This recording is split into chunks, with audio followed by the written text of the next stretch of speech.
প্রধান দেশ। আজকে আমরা এখানে আয়োজিত জনাব তারেক রহমানের নির্দেশে আমাদের গোপালগঞ্জ এক জনাব জননেতা সেলিম ভাইয়ের নির্দেশে মকসুদপুর উপজেলা সদস্য সচিব উপস্থিত। আমরা যে আজকে কৃষি উপস্থিত হতে পেরে অত্যন্ত আনন্দিত। আমরা কৃষি প্রধান দেশে বসবাস করে থাকি। আমাদের মূল লক্ষ্য হচ্ছে দেশের, যেমন জিয়াউর রহমান বলেছেন,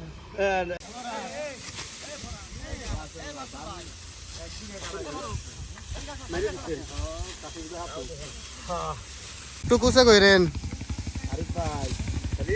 সবাই একটু মুখ টুকুসে কইরেন।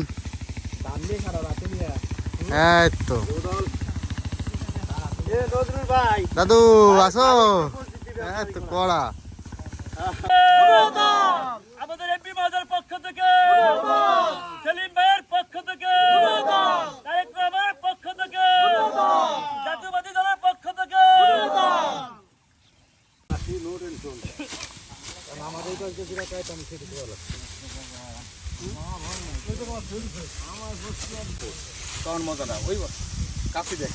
মুঠির ভিতরে ধান নিয়ে নিতে তারপরে সে নিচি পোস্ট দেওয়ার টাকা পাই।